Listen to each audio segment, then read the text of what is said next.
बिस्मिल्लाहिर्रहमानिर्रहीम। आज का हमारा ये तीसरा लेक्चर है जस्टिस ऑफ पीस पर। तो इसको लेक्चर नंबर 3 कर लें ऑन दिस टॉपिक। जो जहाँ पे पिछले लेक्चर में हमने बात छोड़ी थी, अब वहीं से शुरू करते हैं कि इन्वेस्टिगेशन पे बात हमने करना थी कि क्या जस्टिस ऑफ पीस इन्वेस्टिगेशन में डायरेक्शन दे सकते हैं। अगर दे सकते हैं तो उसकी क्या पैरामीटर्स हैं, उसमें क्या सुपीरियर कोर्ट्स ने गाइडलाइंस प्रोवाइड किए हैं। एक बात ध्यान में रखिए कि जब कोई एक स्पेसिफिक पर्पस के लिए स्पेसिफिक प्रोविजन मौजूद होती है या एक एक्ट मौजूद होता है, तो प्राइमरीली उसके तहत काम होना चाहिए।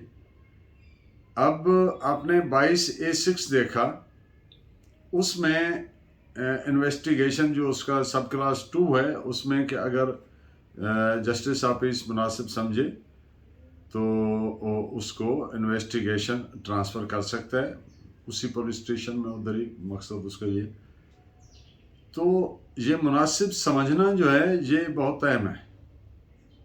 और वो मुनासिब कब समझा जाएगा?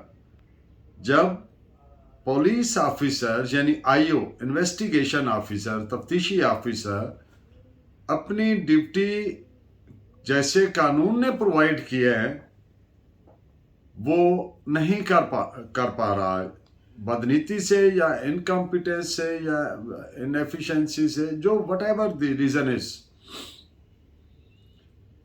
अब एक पुलिस ऑर्डर 2002 के तहत स्पेसिफिक प्रोविजन 18(6) उसको बोलते हैं, सेक्शन 18 सब क्लास 6 है। तो that is meant for the purpose of transfer of investigation. अब जैसे पर्चा दर्ज करवाना है तो 154 मौजूद है सीआरपीसी में। इसी तौर से इन्वेस्टिगेशन के लिए पुलिस ऑर्डर में 18(6) पॉपुलरली टर्म्ड एज ऐसे बोला जाता है उसको पॉपुलर पार्लेंस में, यानी section 18 sub class 6 police order 2002 मौजूद है।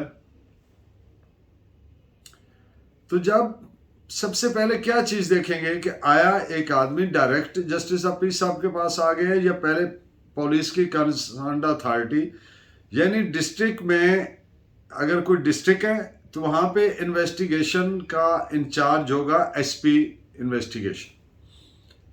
अगर कैपिटल मेट्रोपॉलिटन सिटी है तो वहां पर not below the rank of SSP, they will be deemed to be head of investigation.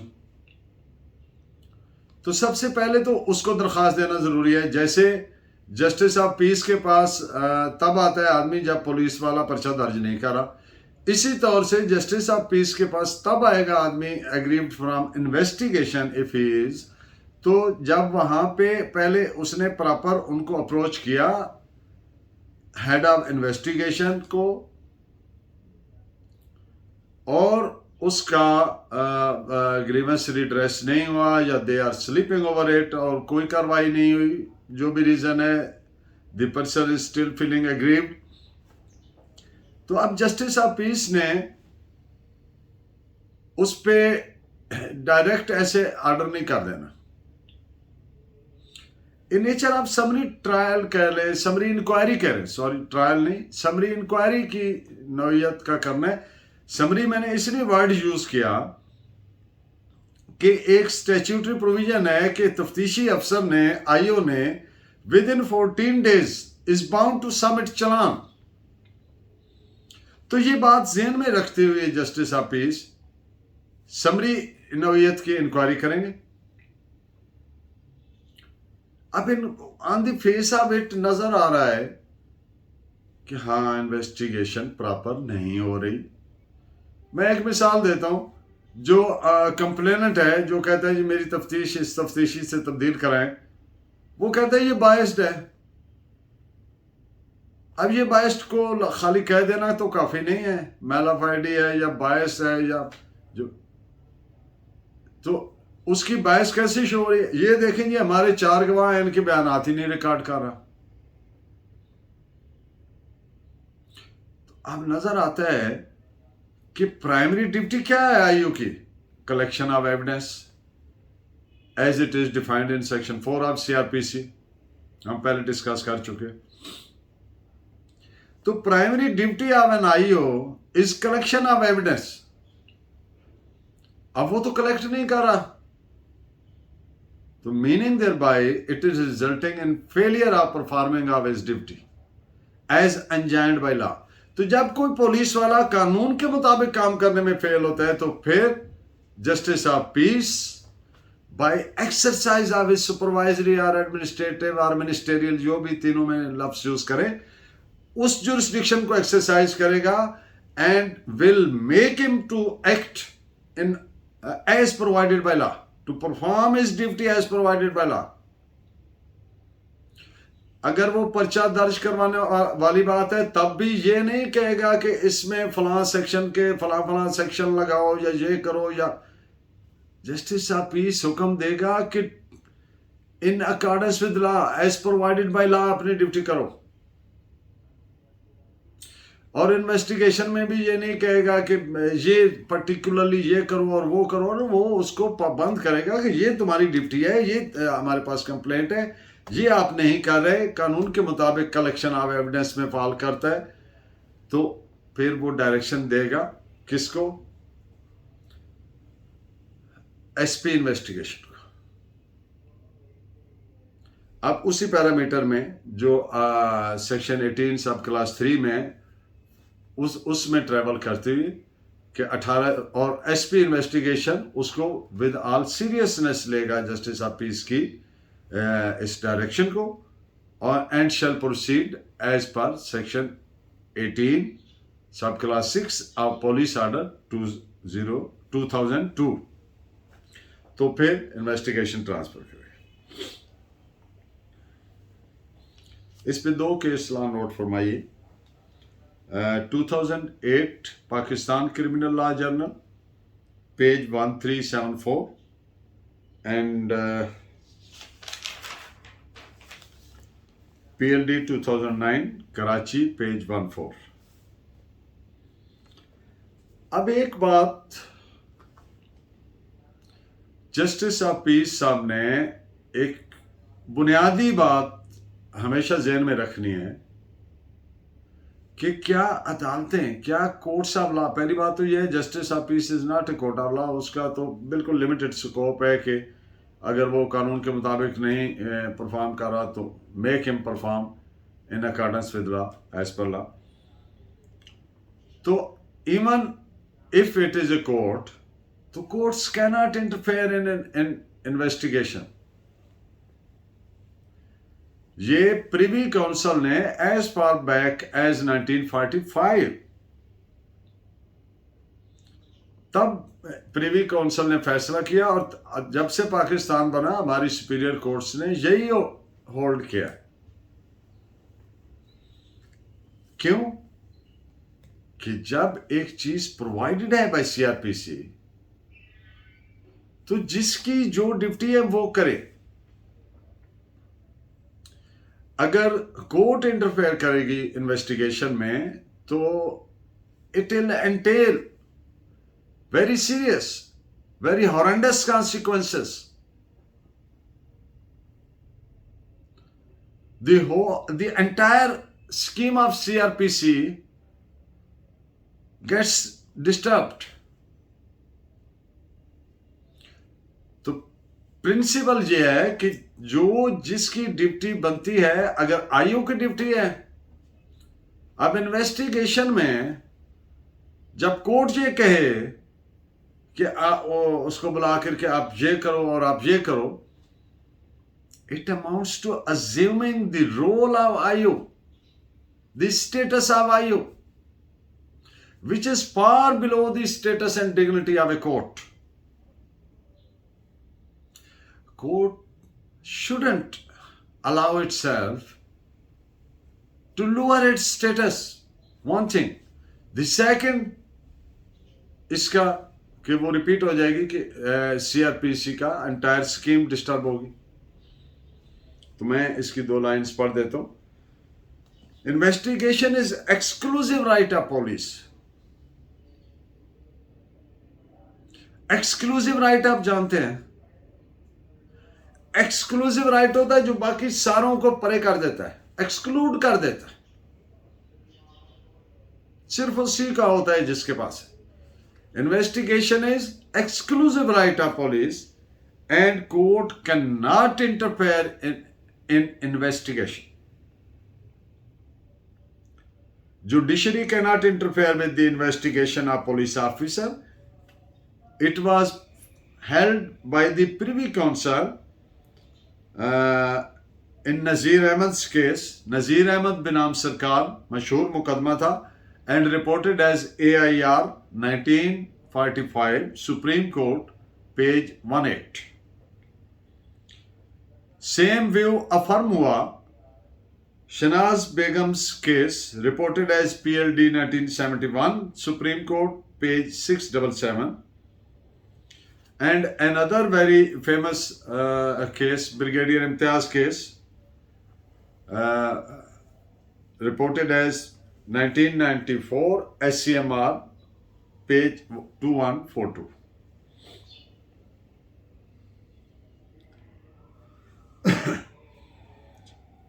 अब एक आदमी अग्रीव था और उसने पिटीशन जस्टिस ऑफ पीस साहब के पास फिर दायर कर दी कंप्लेंट, और उन्होंने डायरेक्शन भी दे दी। फिर हाई कोर्ट ने उस डायरेक्शन को सेट असाइड किया। वो ग्रीवेंस क्या था कि ये देखें जी, on the face of it मेरे खिलाफ तो केस बनता ही नहीं, तो पुलिस ने भी मुझे डिस्चार्ज किया था, पुलिस ने भी ये किया था, लेकिन ऑनरेबल मैजिस्ट्रेट साहब ने उससे डिसएग्री कर दिया था, और मैं कब से ऐसे मुझे इससे एक्विट किया जाए, ये सारा देखें, ये देखें, ये देखें। तो जस्टिस ऑफिस साहब ने डायरेक्शन फरमाई कि यार इसको बरी करो, फारिग करो। तो हाई कोर्ट ने सेट असाइड क्यों किया? क्या ये डायरेक्शन सही थी? The answer is no. Then why? इसलिए कि जस्टिस ऑफिस किसको डायरेक्शन देगा? पुलिस को। The word used in section 22 sub class 6 सब क्लास 1, 2 and 3 कि when police officer fails in performance of his duties. आप डायरेक्शन किसको दे रहे हैं कि जी मेरा इतने सालों से एक एपिसोड और बेसलेस केस चल रहा है जिसका न सर है, न पैर है, न एविडेंस है, न बात है, और मैं पेशियों पे पेशी, तारीख पे तारीख भुगत रहा हूं। तो ये कहां पे तारीख भुगत रहा है? कोर्ट में। तो जब एक केस चल रहा है तो उसको ट्रायल कोर्ट कहते हैं। तो ट्रायल कोर्ट को जस्टिस ऑफ पीस को कहां इख्तियार मिल गया? तो इसीलिए हाई कोर्ट ने इसको सेट असाइड फरमाया, और दिस इज रिपोर्टेड एज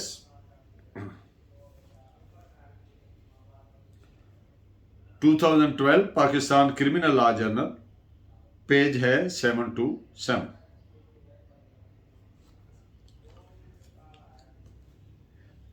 क्या इन्वेस्टिगेशन, फिर री इन्वेस्टिगेशन, और फिर ये हो सकती है, और क्या अगर एक क्रिमिनल केस चल रहा है तो फिर हो सकती है?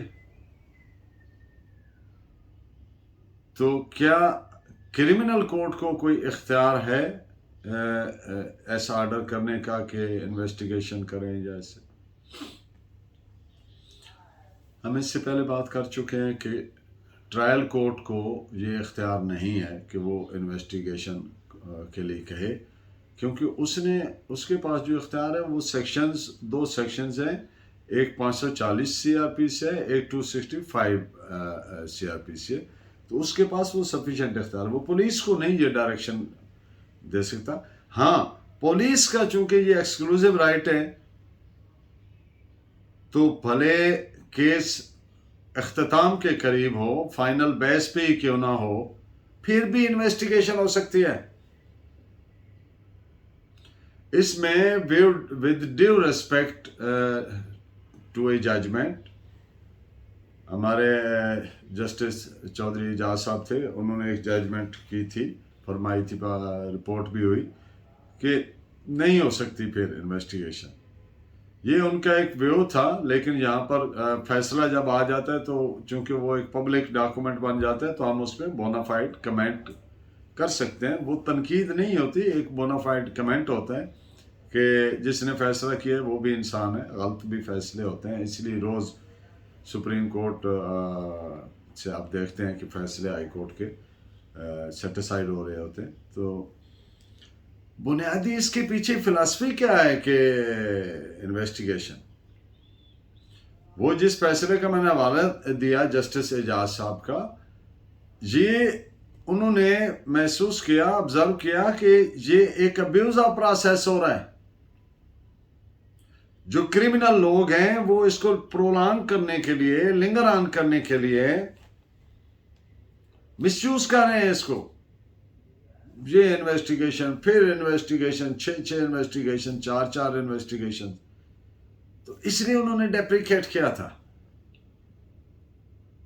हाँ, जब अब्यूज ऑफ प्रोसेस हो रहा हो तो उसको कोर्ट्स को नोटिस लेना चाहिए और उसको strictly in accordance with law as provisions है करना चाहिए। अब मैं अर्ज करूं कि मिसाल के तौर पर एक कत्ल का मुकदमा चल रहा है, इस तरह के वाकयात हो चुके हैं। कत्ल का मुकदमा चल रहा है और चशमदीद गवाहान के बयानात भी हो चुके हैं जिन्होंने बताया कि हमने खुद देखा। फिर ये नाश वहां से उठाकर ले गए और उन्होंने ज़ाया कर दी, या जला दी, या दरिया पर कर दी, वटेवर। फिर उसका जो कार्पस डिलिक्टी है, यानी बॉडी ऑफ द क्राइम है, यानी नाश जो है वो मिली नहीं। ये कार्पस डिलिक्टी वर्ड याद रखिएगा, बॉडी ऑफ द क्राइम। अब अचानक पता चला कि भाई जिसके बंदे के कत्ल का केस चल रहा है वो तो जिंदा है। इस तरह के वाकयात हो चुके हैं।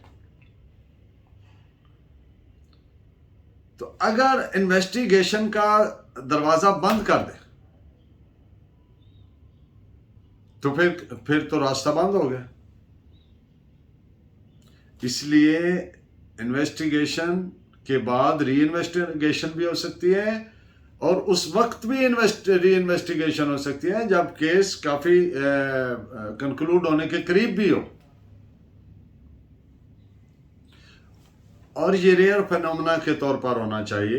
ये ऐसे रन ऑफ द मिल नहीं कि हर केस में जब कोई बहुत बड़ी ऐसी सब्सटेंशियल एविडेंस जो पहले सामने नहीं थी वो सामने आ गई, कोई ऐसी एविडेंस जो पहले नहीं थी सामने and which is very material for the just conclusion, just decision of the case.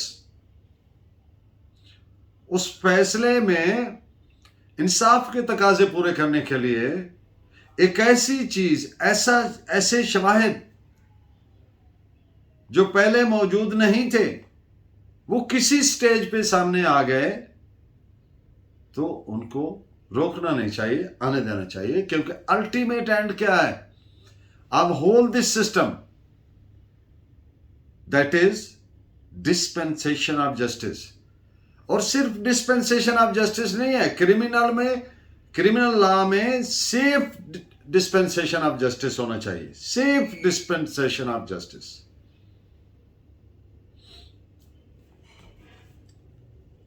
इसको रिपोर्ट फरमा दें जो मैंने बात की 2016 Pakistan criminal law journal page 865।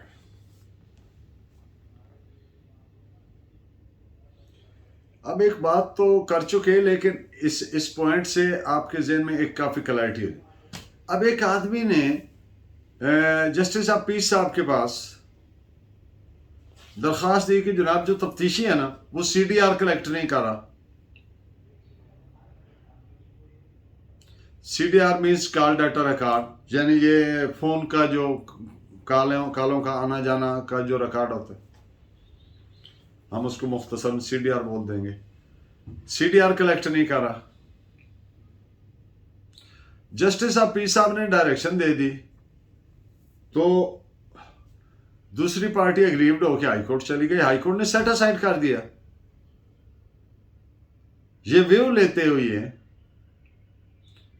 कि ये आप जस्टिस आपी साहब, आपका ये order is resulting in interference in investigation.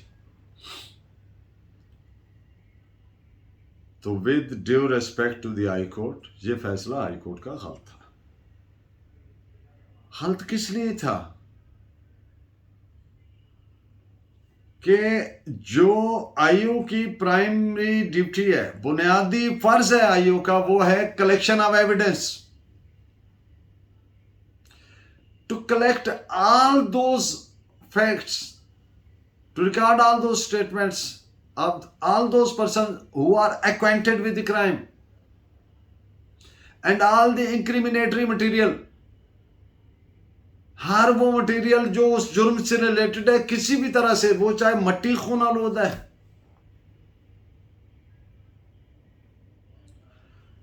तो collection of CDR called at a record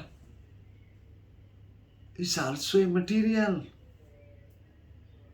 related to the crime। बंदा कहता है जनाब मैं तो कराची बैठा था, अक्रस यानी वकूआ हो रहा लाहौर में, सीडीआर देख लें। तो इसलिए ये रिलेटेड टू क्राइम है। और हर वो piece of evidence which is related to the crime, तो दैट एंजाइज that makes the IO duty bound to collect that,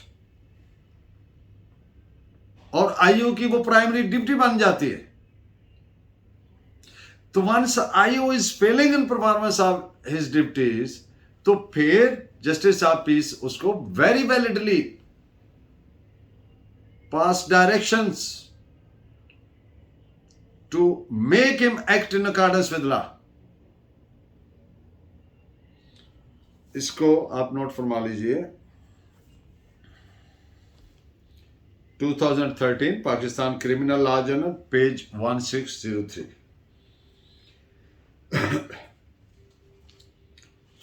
high court के जजेस और सेशन जज साहबान को सेक्शन 54 CRPC यानी पुलिस ऑफिसर के मुकम्मल इख्तियारात होते हैं। सेशन जज साहब को अपने जिला में और जस्टिस को पूरे मुल्क में।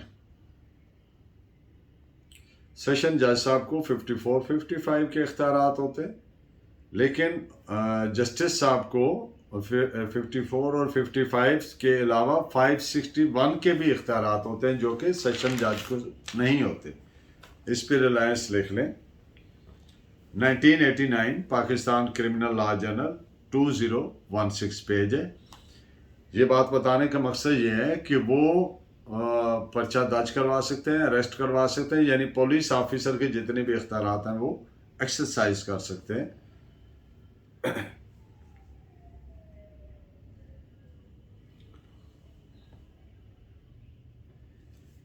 अब एक बंदे ने दरख्वास्त दी SHO को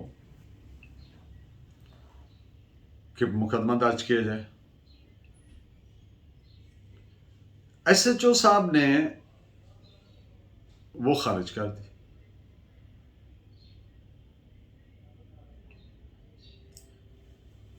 अब वो दरख्वास्त क्या थी कि उसने कहा जी मेरे खिलाफ फलां बंदे ने झूठा पर्चा करवाया था, मैंने इतना अरसा तफ्तीश भुगती और बिलाखिर वो झूठा साबित हुआ, तो इसके खिलाफ जो है 182 की कार्रवाई की जाए, सेक्शन 182 की।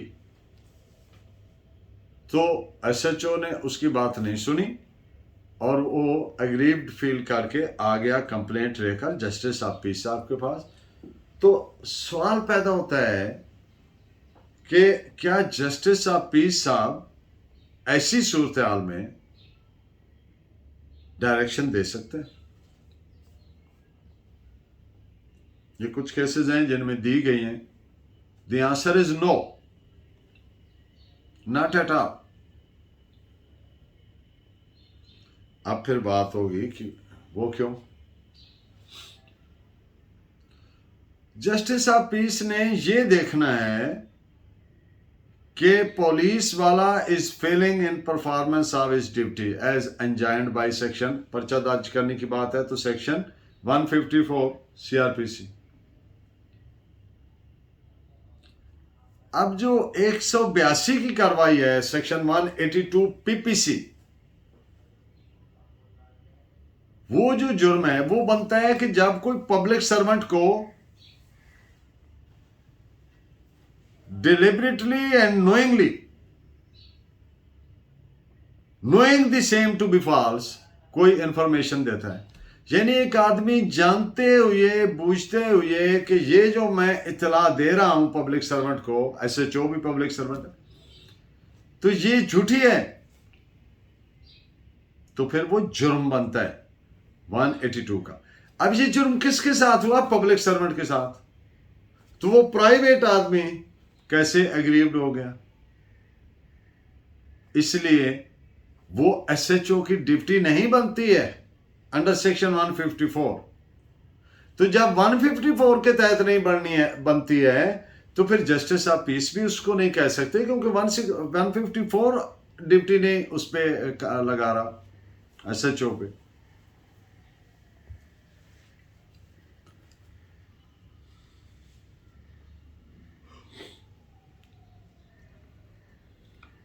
एक ज़िमनन बात आज कर दूं, ये जो सेक्शन 182 पीपीसी होती है, इसके बारे में कई दफ़ा देखा है कि इबहम रहता है, क्योंकि रेयर फिनोमेना है, प्रैक्टिस में कम होती है। कोई अथॉरिटी इसके तहत पर्चा नहीं करवा सकती या प्रोसीडिंग इनिशिएट नहीं कर सकती या इसको इन्वोक नहीं कर सकती, एक्सेप्ट कंसर्न पब्लिक सर्वेंट जिसको वो झूठी इतला दी गई है, यानी सिवाय एसएचओ के नोबडी, नो अथॉरिटी।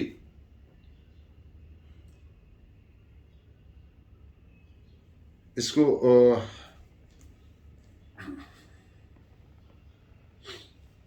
नोट फरमाइए। 182 की ज़िमन में 2-3 अथॉरिटीज़ मैंने आपके लिए सर्च की हुई हैं। एक तो है 2007 YLR पेज 2842, दूसरी 2004 Pakistan criminal law journal page है 256।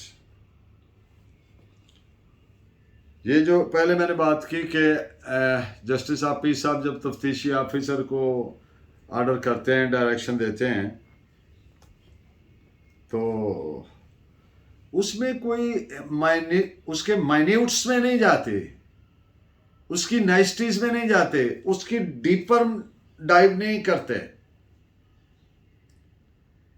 उन्होंने उस हद तक रहना है जिस हद तक वो एम्बिट आता है कि ये अपनी ड्यूटी नहीं दे रहा। अगली डिटेल उसका काम है। मसलन ये जस्टिस ऑफ पीस का काम नहीं है कि फलां दफा लगाओ, फलां के तहत चालान सबमिट करो। ये इस्तेकाक है, प्रीरोगेटिव है किसका? आईओ का। इतना काफी है to make him proceed in accordance with law. तो ये नेचर ऑफ ऑफेंस नहीं ऑब्जर्व कर सकते, फलां दफा लगाओ फलां ना लगाओ। तो ये इस्तेकाक नहीं है, प्रीरोगेटिव नहीं है, जुरिस्डिक्शन नहीं है। It will be deemed to be an order without jurisdiction. And you know, the orders which are without jurisdiction are void ab initio.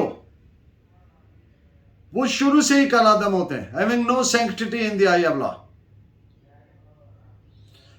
Order within the jurisdiction पास करना है, जहां तक कोर्ट, जहां तक लॉ आपको इजाजत देता है, उससे आगे नहीं एक्सीड करना। That will be deemed to be without jurisdiction. तो इस पे रिपोर्टेड जजमेंट नोट फरमा लीजिए।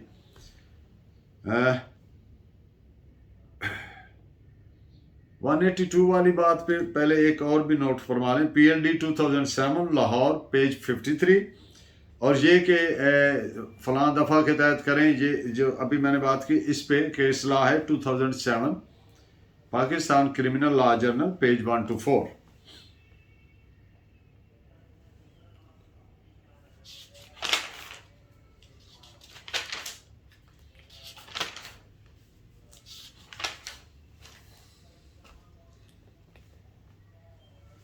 तो आज का लेक्चर हम यहीं पे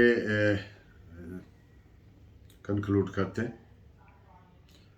इसके अलावा डिफरेंट इवेंचुअलिटीज़ जो जस्टिस ऑफ पीस के पास पेश आती हैं, आ चुकी हैं, और जो इतनी अहम है कि हर आदमी के लिए जानना ज़रूरी है,